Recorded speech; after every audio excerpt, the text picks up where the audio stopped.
What's going on, people? Welcome to the match preview. It's another game week, and this time we head to Old Trafford to face Ruben Amorim's side with Oliver Glasner in charge. We'll be talking about transfers. As always, the window is approaching to an end, and we still haven't finished our business. We've had a debate. We've been having a debate for the past hour or so, so we're going to be talking about it on here, as well as, of course, the team news and everything else. Make sure to get involved, drop a like, subscribe, and leave down your thoughts in the comment section down below. Joined by Lou and Patrick here. Gents, how are we doing with, on the recording of this, 5 days left of the window? We're just coming off a defeat against Brentford. I know emotions were high, Lou, after the game, but have you calmed down? Listen, Glasner out, as you put in my... see? You said it, people. Yeah. I'm pandering to D. But listen, yeah, I feel all right. It's Wednesday. Focus on Man United. Yeah, I'm confident the club will get a left wing back in. So I'm not. I know you are. I'm not getting all panicky like 95% of the fan base. I know you are. Patrick, you got a smile on your face. Are you panicky? Are you calm? Are you tired? What are you? Panicky over what? The lack of signing? Just whatever. Just how are you feeling? No, I'm good. We're sitting in what? What are we? 13th in the league. No problems with relegation. FA Cup game coming up soon. I'll be able for the Villa and the Fulham matches. No, I'm calm. I'm good. Just like me, then. We're all on the same page. Oh yeah, just like you. Yeah, definitely. Yeah, which is good to know. Man United. Let's start off with United before we get into transfer news. How are we feeling? Because I'll be honest, I do think this is an opportunity. I know it's Manchester United away from home at Old Trafford, but if you move everything aside and forget that, they are Man United and we're traveling away from home, which we actually do better in, I think this is another opportunity to get 3 points.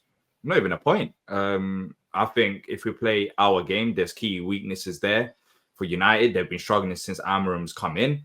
I just think Palace need to turn up. And if we turn up, we can cause them trouble. Teams have caused them trouble. And even we caused them trouble. Earlier on in the season when we were struggling, by the way, we could have beaten them at home. But anyone confident in terms of like results-wise and going to Old Trafford, getting 3 points? Or is it like, let's get the point and try move on? What's the mentality like for both of you going into this game? Go on, Pat. You go first. So I was at the first match 0-0. I thought we had chances there in that game. Eze obviously had a couple of misses. They changed manager since then, so no more Ten Hag ball. They got Amorim in, who I respect. Same system we play, 3-4-2-1. But they're struggling with that system. They don't have the wing backs. They did sign Dorgu at recording, so they're going to have a new left wing back. But their number 10s don't work. They're struggling. Again, they've got a Europa League game the Thursday before, so they'll be hopefully tired. Don't have a deep squad. So I'm confident. I'll take a point right now, obviously, but I think we can get the win because I think you just said, D, we're a better away team, and we're going to want to bounce back from the Brentford game. Another week of training with SA in the mix, and obviously, hopefully, Wharton maybe on the subs bench or at least in and around the squad. So, no, I think it should be a positive fixture on Sunday. Yeah, sure. I think if I was to say one game that wasn't suited to us was Brentford, the way they set up, the weather, the vibe, the atmosphere. This is the complete opposite. It's not as much pressure away at Man United. They got real pressure playing at home. I'm probably happy that they got a lucky win against Fulham because it gives them that false sense of security. They're playing on Thursday away in Belgium. And yeah, we're a counter-attacking team and they struggle with teams in transition and teams of pace. So this game is set up for us. It is set up for us. It 100% is. And also their win against Fulham, by the way, it was pretty lucky in a way. If you speak to United fans, they only had, I think, a shot on target. I think that's what Said said. I had the game on in the background. I was doing something else. And they managed to score from like a deflected shot. So I think we've been solid defensively so far this season. And we can frustrate them. Like, I think this game is set up perfectly for Palace. We just need to turn up.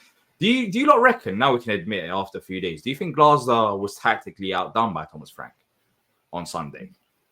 I think it was always going to be cagey in the first half. It was going to be like a boxing match, little jab here, little jab there, see what the other person does. But I think in-game management, Frank done a bit better. They made the game really scrappy, frustrated us. I feel like I watched a game of long throws. It was horrible. It was honestly, it was a terrible game to watch. But that's what Brentford wanted, and they were going to take their chance if they got it. I think they had a little bit more quality through Damsgaard. We were looking for that from Eze, but they got it through Damsgaard. Great header by Sade. So yeah, I thought Frank got it right a bit more. But then Glasner had a plan. I just don't think our players executed it very well. And for me, I think the weather was a big factor because again, the conditions were terrible, and it's a game of moments, and that foul by Lacroix wasn't great, but then you had the retake and penalty kick. If that's a 0-0 going into the 70th minute, it's a different game. But I definitely think Frank, did a great job on Sunday of doing what he had to do to get the result. Again, there's no space that we talk about it. Lou and I talk about the play rate. There's no space in behind for Salmon to run onto because they play such a low block. So it was just a game where it just didn't work out. But again, those things happen. But I think you mentioned, or Lou mentioned just now, I think United away is different. There'll be spacing behind. They got slower centre half. Same system we play, so we're going to match up well. Obviously, Glasgow know how to play against a 3-4-2-1. So I think the opportunities will be there, and it's an away game, and we play much better away from home. Yeah. Also, I always say I think Glasner thrives against managers who have one way of playing, one who stick to their philosophy. Whereas Frank is, I think Frank's more adaptable than Glasner is, because Glasner has one formation, but that formation has different ways of being executed. Yep. But Frank will he'll move people about. He'll use every trick in the book. But yeah, I think he'll definitely look at how Amorim's been set up, and Amorim's not going to change how he is. He already said he doesn't sway from his philosophy. So yeah. Yeah, I mean, even before the game against Brentford, he was talking about we're not really too sure about how they're going to set up because they got that flexibility. And it's an interesting thing that you say because, yeah, I do think Brentford's got more flexibility than Palace. They can go 5 at the back. They can also play 4 at the back. And with us, is always, the same system. There might be adaptations being made during the game, but it's pretty much what to expect from Palace. And I think that actually helps us in our favor because Amorim is not changing about, and we kind of know who they're going to be playing unless they sign a few players on deadline day. But quickly for Palace, do we change anything in this team? I don't know what we can really change. There's been that positive update about Adam Wharton coming to full training. I don't think he will be available for this game. And on top of that, of course, we've had a few injuries. But I think the main talking point from the last game for me anyways was the Lerma and Hughes midfield combination because I don't think we had enough creativity there. However, if you're going away from home against Man United at Old Trafford, do you need Lerma's defensive ability or would you change it back to maybe Kamada, who played well against West Ham? I'm looking at the lineup from the last game for United. They used a double pivot of Bruno Fernandes and Manuel Ugarte. So for me, with that midfield, I'd be very happy seeing Kamada play with Hughes. Ugarte is not a great passer, very combative though, wins a lot of tackles. Obviously, Bruno Fernandes would rather play a little bit wider as a 10 more than as a 6. So I honestly think that Kamada would be better suited to play in that game. If he starts Lerma, I'm fine with it. Again, I always say that, but I think technically Kamada is better than Lerma is. Will connect passes better with people like Eze and Saw and even Mateta. I think that if you're going to make a change, and I wouldn't change anything else about the team, that might be the one change I would make, possibly. Yeah, I'm looking at their team as well. I think a lot relies on what team they put out tomorrow in a game against. I think they're playing Union something. The one that it's a Romanian team actually. Oh, they were playing in Romania. I thought they were playing in Belgium. Yeah, it's a FCSB. They're second in the Romanian league. Yeah. Okay, so if I'm looking at their team, I think I said Ugarte come off injured, but I don't know how bad that injury was. But maybe Fernandes takes Garnacho's position and they go with a double pivot of Mainu and Ugarte because they're probably more confident against playing against Lerma and Hughes with those two. More mobile. Højlund could be replaced by Zirkzee, but remember last week I said Brentford weren't going to put someone up against Lacroix because Wisseram and Obama aren't those type of players. They're not going to pin him. They're not going to run him behind.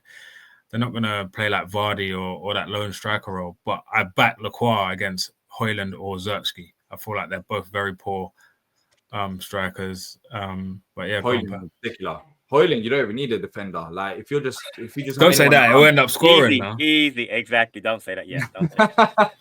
No, what I mean But is like his first touch is so off. Like if he's trying to control the ball in midfield, like just let him try to control it. It just hopefully bounce to us. Like his first touch is absolutely terrible.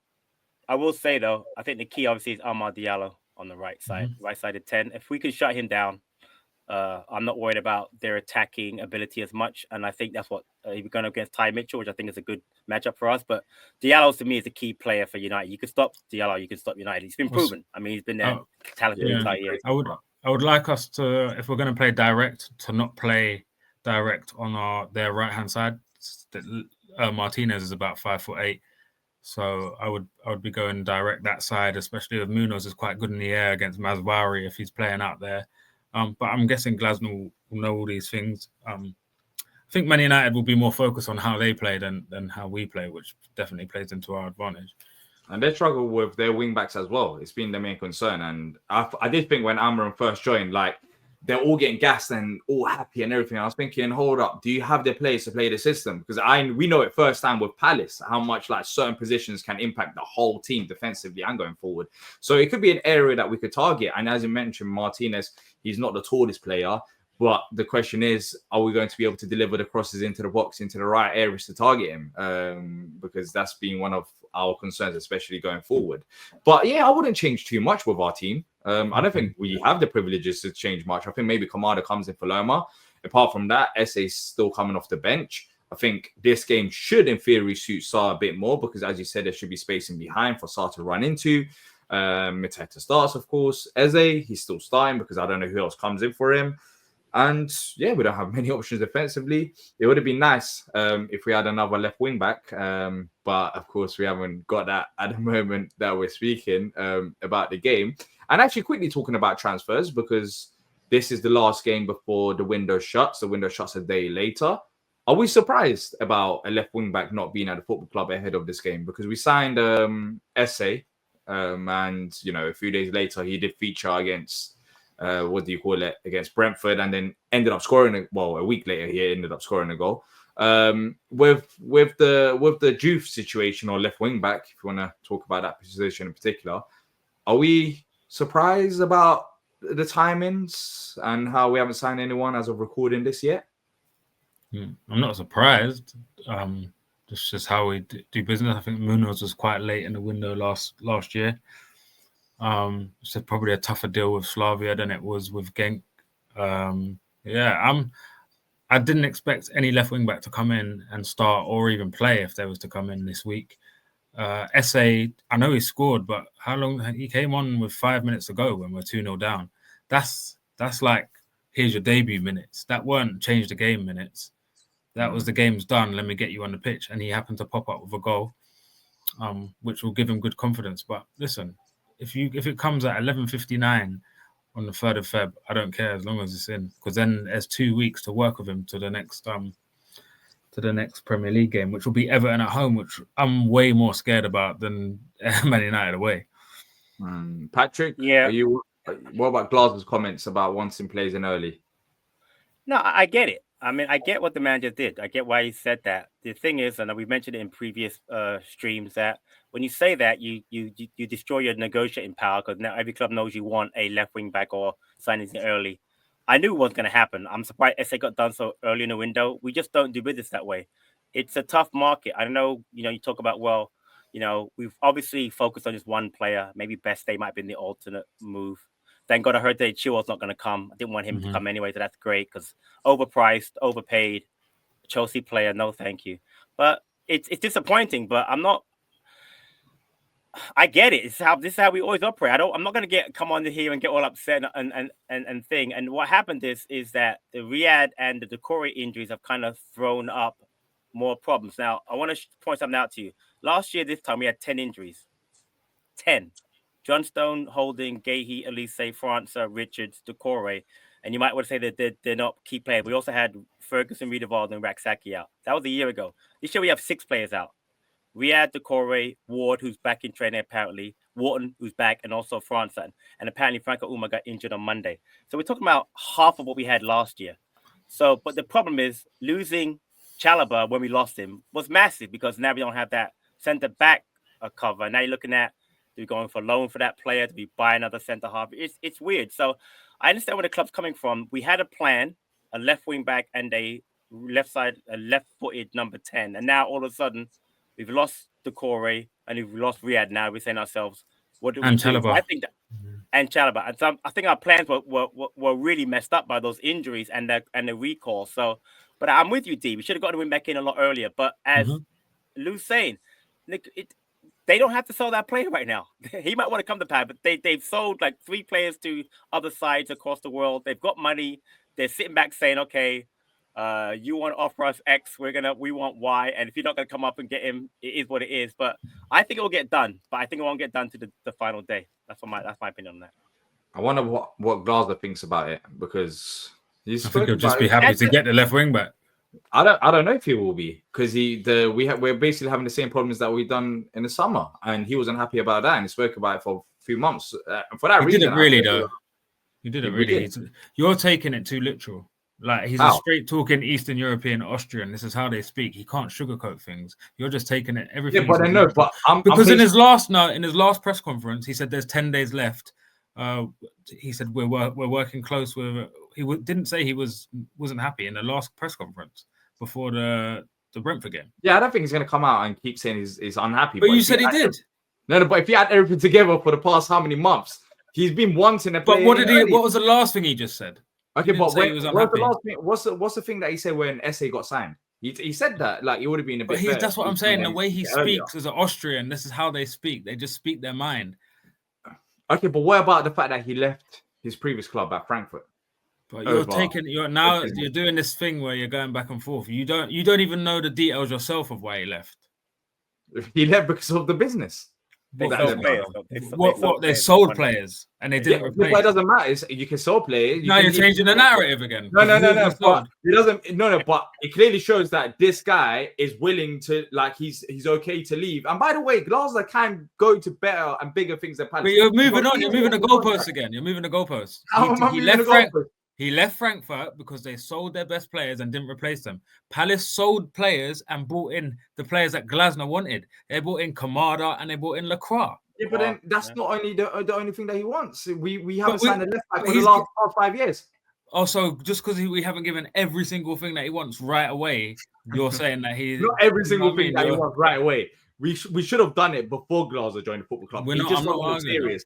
You know, if we wanted to sign a new deal at the football club, you need to show a manager who's won stuff, ambition. And right now, I'm not saying it's terrible, but I can't give it a 10 out of 10 or a 9. No one's saying that, though. But you're still saying you'll be happy with it despite Glasner's comments. You're basically saying, he's right. That's how he speaks. Of course, I'll be happy if we get a left wing back. I'll be happy, yes. I'll be happy as well. But I won't be over the moon. Like, you still have to hold the club to account to the fact that, we didn't. Glasner can, I can't. Yeah. D, you're not wrong, right? But I'd be much more concerned if he said the following: me and the director of football do not get along. He said the opposite. He said he and Doug get along really, really well. And I know for a fact in the past, the last two times he left, he had a problem with the director of football in both cases, and that's why he left. So you got to balance it out. I understand what you're saying. He should not be happy because he asked for certain things done. Right, exactly. But he's also said he likes the director of football and he gets on with the ownership. So if you're hearing stuff in the background, he's not happy, then of course your narrative makes more sense. But honestly, right now, you just kind of he said you're kind of moving stuff around to suit your narrative. I just want to make sure that we get a sign and sorted. I agree. I'm with you. We agree with you. We're agreeing with you. I'm surprised that we're gonna most likely have a deadline day show. Like, I'm shocked by that. I'm shocked. More content for the people. I know, it's very good. Yeah, in that regards, it's very good. But I'm shocked. I'm shocked because of everything that's been said from the summer till now. That's the reason why I'm shocked. The fact that we're still talking. And by the way, the news is quiet. It's been quiet for the past 2 weeks. Ever since we signed Esse. Sometimes it's better when it's quiet. Yeah, I know. Until it doesn't help when Glasner speaks and teams know what we want, etc. But as long as we get the business done, that's good. But if we don't get the business done, oh boy, That is. I'll be lying if I said I'm not really looking forward to the questioning at the press conference if nothing's got any closer. Because some of the questioning, you can just see they're baiting him into saying something that's going to rile up the It's fans. It's not baiting him in. He will say, as you said, There'll be a question. This is how I quote the journalist. You said you wanted players in early. Are you dissatisfied with the way the club's done their business this January? That's the question. No, but it's not baiting in. Are you dissatisfied? Are you saying? Look, we all agree that Glasner is straightforward and is honest, right? He doesn't hide things. So if he's not happy with the business, he's going to say it. He's going to say, yeah, I'm not happy with the business. It's not baiting him in. He's just being honest with it. And that's the thing. We can't hide away from what he says. Like, if he's saying he's not happy, then he's not happy. If he's saying he's happy, then he's happy. So we'll see. I don't think it's the journals that's baiting him in. I think it's more on the fact that, it's a valid question, because it's a question that everyone can ask. Like, what's going on? Like, you want to play in early. You haven't got the players in early. So are you happy? And if he's not happy, he's not happy. And I won't be shocked if he's not happy. Because we've known about this for ages. It's not, and that's the thing. No one can act shocked. But let's see what happens. Hopefully, we do sign the left wing back that we want. Because if we don't, I don't want to think about it, because that would be a mess. And to me, by the way, people, I don't care what they say, what they put out there. There is no excuses to not signing the second player, which Glazer spoke about for months. So I agree. Let's see. Less than 5 days left. Going back to the United game, because there's nothing else to really talk about with transfers. Ben Chilwell's done. Should we move on to score predictions? Anyone want to mention Eze? I guess with Eze, he just needs to play like he did against West Ham. But I guess Kamada helped him there as well, especially with a bit more getting the ball and soaking up the pressure, rather than Eze being the main creative spark. So I think this game, we'll see, in theory, away from home, it should suit Eze a bit more with a few more spaces. In defense, Lacroix gave away a penalty. Well, was it Lacroix? Mm-hmm. He was, right? Yeah. He was, I'm not really worried about him. People talking about him. There isn't really that much to talk about. It's the same odd, right? Normally when we have a bit of a shaky defensive display, it normally goes back to basics the next week. A bit like when we got thumped by Arsenal 5-1. Yeah. Did we draw the next game 0-0? Was it 0-0 the next game? Yeah, I think so, yeah. And then we went on a nice little run, to be fair, after that. Sometimes you need reality checks. Go back to the drawing board.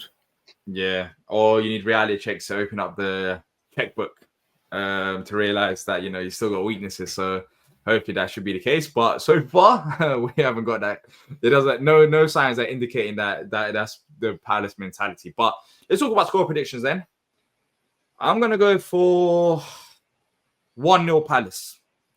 I think we've got enough in our defense to hold them back. They haven't been that good going forward. That's been one of their struggles. And if we play to our game and go back to basics, I think if we get that one opportunity, they are suspect in defense. Southampton caused them massive problems a few weeks ago, and this is Southampton. So I expect us to create chances, and hopefully we slot one of them in. I can see us winning at Old Trafford. I'm going to go for 1-0 Palace. Lou? This game always means a lot to me because I've got a few friends, Peckham Red fans, especially when my boy Ope, who always wants to talk rubbish when we play them. So that haven't been up a minute. I know he's going to clip me if I say Palace are going to beat United. So just say it, man. Say it with chest. I'm gonna go 2-1 Palace. 2-1 Palace, yeah, man. Say it with chest. Say it with chest. We are gonna beat them. Patrick? Well, some quick stats. Premier League, played them 23 times. United won 13, we've drawn 5 and lost 5. Remember last year was the first time we've ever done a double over United. Remember you mean both games? We've beaten them 5 times, not lost 5. We've beaten them 5, and drawn 5, and they've won 13. Yeah. Right. Yeah. But last year was the first time we ever done a double over them. So, which is, again, a turn up for us, because normally we lose both of the matches. 2021, we actually drew 1 and we beat them. So we've actually had a good record in the last, let's say, 4 or 5 years against them. What did you say your score was? I'm going to write it down, D. What did you say yours was going to be? 1-0. Yeah, I'm gonna go 1-1. Because I'll take I take notes, because then when you say that I picked the score right, I can say no, you didn't. Without no feedback. Well, you got like a whole document. Is it game by game, or is it a new thing? Have you got all my No, score I've been doing it predictions there? whenever I'm on the shows. I just write down people's predictions. That's all. So who's always right? You knows ball. Lou gets a lot of them right. To be fair, he gets a lot of them right. Oh, I mean, Not really. no, that's cap. Well, you asked the question, right? You asked the question. I'm answering it. Sorry. Lou had a good start, but like Lou he's been having stinkers recently. Yeah, 4-1 was a stinker. But Last week no one got it right, obviously. But my breakdowns of what's gonna happen. 4-1. I forgot about that. The breakdowns. It's my breakdowns of what's gonna happen that are accurate. Yeah. But look, I think we can beat them, man. I think we can beat them. Let us know your score predictions in the comment section down below, as well as your thoughts of the game. Thanks to everyone for watching this. And until next time, up the Palace.